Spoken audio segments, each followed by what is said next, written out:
I get to welcome into to the studio here Mr. Arthur Vint of the Century Room in downtown Tucson. Welcome in. Thank you, Tom. Yeah. I have to admit the Century Room is one of those places that, because we have the gallery right across the street, and a lot of people don't fully know it's there yet, but the people that know it's there are extremely excited and proud of what you're doing there. Thanks. Yeah, we have a lot of great regulars. I mean, there are actually some people who are there 5-6 nights a week. But yeah, like you said, there are also people who don't know it's there yet, which kind of makes it special because, if you walk past it, it's kind of unassuming. We have the windows covered up. Yep. So it still feels a little secretive. And like when you walk in, you feel like you're entering somewhere special that not everyone knows about. Yeah, that was going to be my point exactly. I think the fact that it's so understated, it kind of gives me that feel of what I would imagine walking into, like kind of a real traditional speakeasy where you don't really know what it is from the outside, but then you walk in and it's just all this glitz and glamour, and it's just fabulous. Yeah, well, the design of the room was based around several jazz clubs in New York, and jazz clubs in New York traditionally were in basements. Okay. Which is really all unassuming. Right. You could easily walk past the entrance to Smalls or Mesro or the Village Vanguard or the Fat Cat and not know it's there. But then once you walk down those stairs, you enter this whole world. So that was also kind of part of it, that it's not in a basement, but when you're in there, you're almost in another. Absolutely, and I get that feel completely from that. And the location, just to be clear, it's a Hotel Congress, so it's right in the corner, and it's got its outside entrance from right there on 5th and Congress. Mm-hmm. Yeah, so we are part of the Hotel Congress family, but yeah, with that separate entrance, it has a different feel. You don't go down any stairs, but it does feel like you go into the basement of Hotel Congress when you go to that door. Yeah. Mm-hmm. Very interesting. So let's take a couple steps back. So who are you? Like, why do you have a jazz club? What's going on? Are you a musician, or are you just a fan? Yeah, well, both. I'm a musician and a fan. I mean, I've loved music my whole life. My uncle was a jazz saxophone player, Bill Vint. I started getting into jazz when I was in middle school, high school, involved in an organization that's now known as the Tucson Jazz Institute. And then went to music school, and I went to school in the New York area. Okay. Where I started working at the Village Vanguard Jazz Club, which is arguably, which I would argue, the most famous and greatest jazz club in the world.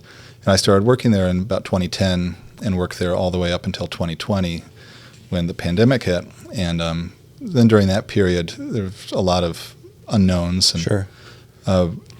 My wife and I and our young son were thinking about moving back to Tucson from New York, where we had been living for 15 years.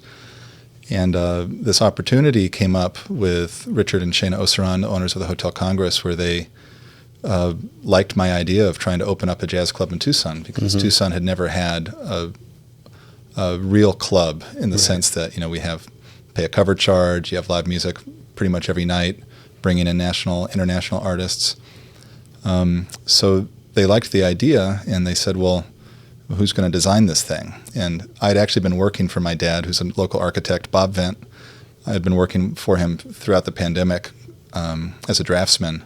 So I said, well, I could design it. So I ended up actually being very involved in the design, doing all the working drawings, and helping oversee the build-out of the room. And then we opened up in February of 2022, and now it's over 3 years, and it's just been growing and getting better every year. So that's kind of the short version of it. But yeah, and that 3-year time frame has been just sort of explosive as far as growth and understanding. Because again, talking to people that are coming in for a show, there are people coming to Tucson from other places just to go to the Century Room and hear really good jazz that they're not going to hear wherever they are. Yeah, I mean, we're getting acts that aren't even going to Phoenix. Like we just had Isaiah Collier, who is a brilliant young saxophonist who has been written about in the New York Times, NPR. He was just on the cover of Downbeat magazine, which is the major jazz publication.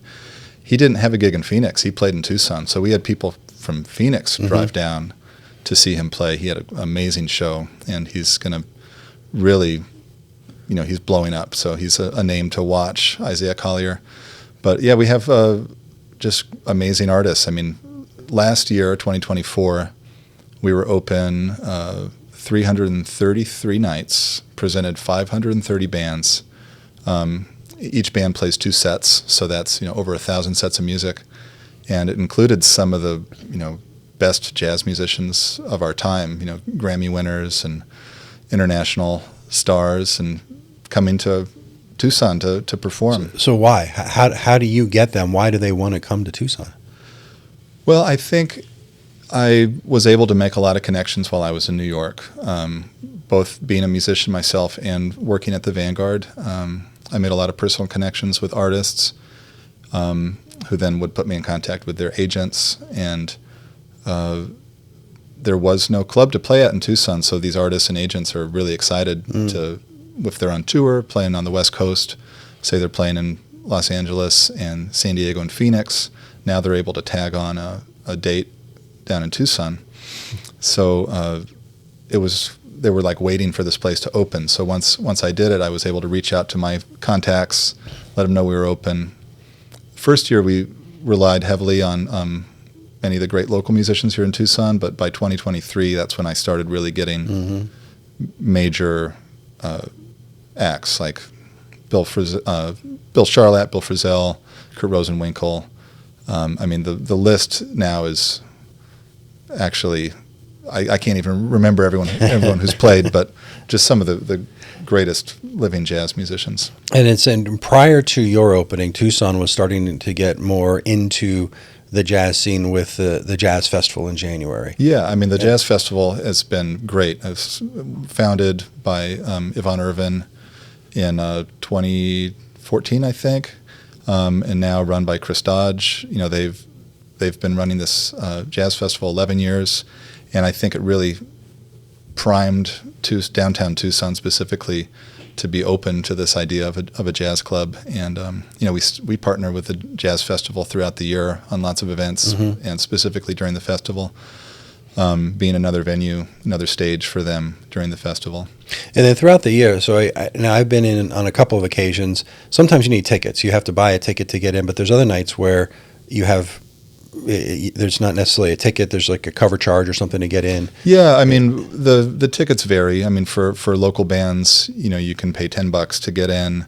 For national, international touring artists, those tickets have to be more in the $40, $50 range, just because there are a lot more expenses associated, talking hotels and larger artist fees. So it's a range. And I always recommend advance tickets because it makes my life easier. That's what we're here for, people. Make Arthur's life easier. Well,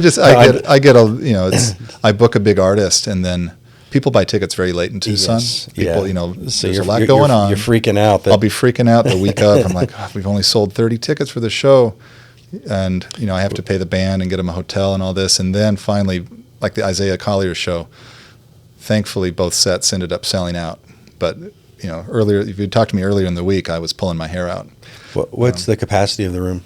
About 100. Okay. Yeah, about 100. It's very intimate. I mean, 100 is a good sized room for a concert, for a band, and in the way it's situated, it's like everyone has a good seat. Yeah. It's 100 people, but we do 2 shows a night because so we can actually get 200 people through the door. Which is a traditional jazz club thing. The Village Vanguard, where I worked, sat 125. So we're just a little bit lower capacity than the Vanguard. But it is an intimate way to see the music. Jazz was developed in small spaces and small clubs in New York. I mean, there's history of the Harlem rent parties where the music was being played in people's living rooms. And then clubs like the Vanguard and Birdland and the Three Deuces and all these other great jazz clubs that were on 52nd Street were all small, intimate places where you could be as far away as I am from you now, from great piano players and drummers, and to get to experience that music in such a close setting is the best way that jazz is enjoyed, I think. But I guess that kind of leads into my other question. This is just more of a curiosity for me. But the stage, that is a compact stage, and I've seen some pretty large groups on that compact stage. Every Monday we have the 17-piece Century Jazz Orchestra, which is 17 people on that tiny stage. It's a 12-foot by 12-foot stage, and it was existing. I mean, when we were renovating the room for the jazz club, we were just having to work with what was there. But people like it. I mean, artists I bring in from out of town, they say, wow, I love how close I am to everyone. And when we play with a big band, which plays every Monday, every Monday night, the musicians are all scrunched together, and the audience is there, and you just feel like the sense of community. It's really great. The Monday Night Big Band is inspired by the Monday Night Big Band at the Village Vanguard, which was founded in 1966 by Thad Jones and Mel Lewis, and still performs to this day. And the stage at the Vanguard is comparable in size, and they fit 16 musicians on that stage every Monday. So a lot of people said I couldn't do it, and I said, well, I've done it. I've seen it. I've seen it. I've seen it. Yeah. I've 16, but I can make 17. I can make 17 work. Yeah. But it's an orchestra in itself, and the movement of how people have to be positioned, and making sure their instruments and such are in the right spot. There are 5 saxophones, and so we had to put milk crates out in front of the stage to extend the stage a little bit and put their music stands on there. And there are 4 trombones, and then the long trombone slides. They have to angle them so they're not hitting the saxophone player. And then the trumpets stand behind the trombones, 4 trumpets. And then I built a drum riser that elevates the drum set behind the trumpets, so we're all stacked. And then the piano gets pushed back, and the bassist and guitar is there. I think just for the visual aspect of it, it's worth checking it out. It's really fun. And we're the only Monday Night Big Band outside of New York City. I mean, no one else is crazy enough to do it. So let's just talk about jazz in general. This is something I've talked with Chris Dodge. I think to some people, and I put myself in this category maybe a few years ago, it can be intimidating. But the more I've learned about it, it's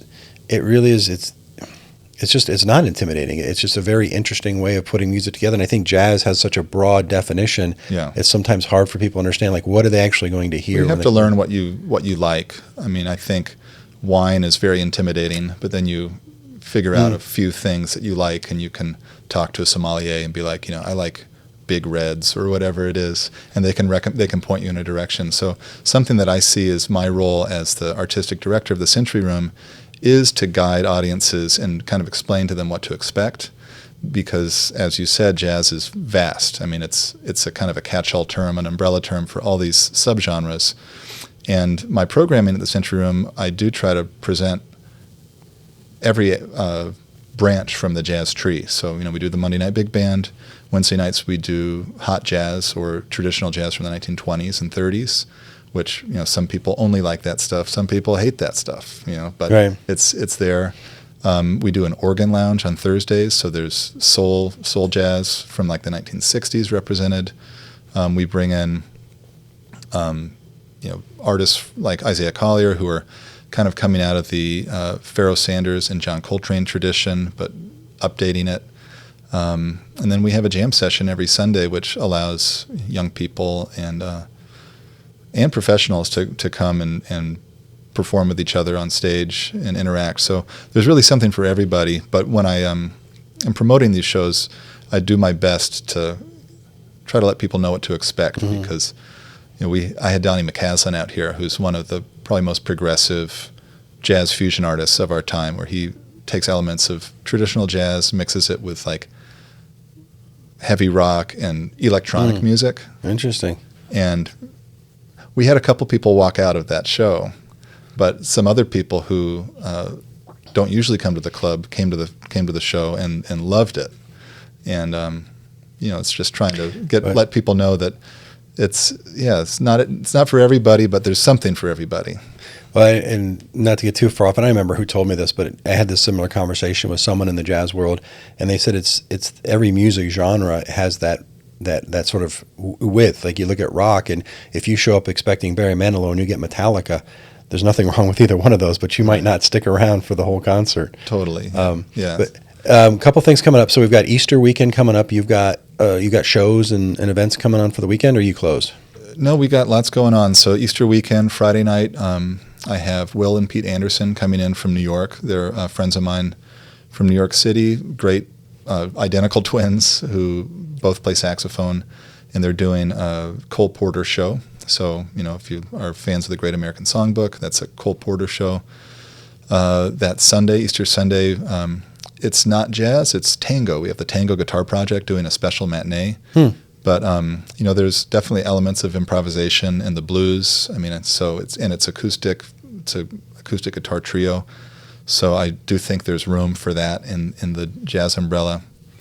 Monday the 21st, we're celebrating Charles Mingus's birthday. Charles Mingus being the most famous musician to come out of Arizona. He was born at Fort Hood in Nogales in 1922. And so that makes it his 103rd birthday. And the Century Jazz Orchestra will be doing an all Mingus show. And I'll actually be performing that night. I'm a drummer, so I'll be performing Monday the 21st with the orchestra. So we get an Arizona artist, we get Arthur Vint on stage, and we got 17 people with trombones angled to not hit the saxophone players. Right, yeah. So that'll be cool. And then, the really next big show coming up is Jumani Smith, which is Friday, April 25th. And he is an amazing trumpeter and vocalist who was in the Michael Bublé band for 18 years as the lead trumpeter. And now he's kind of coming out on his own.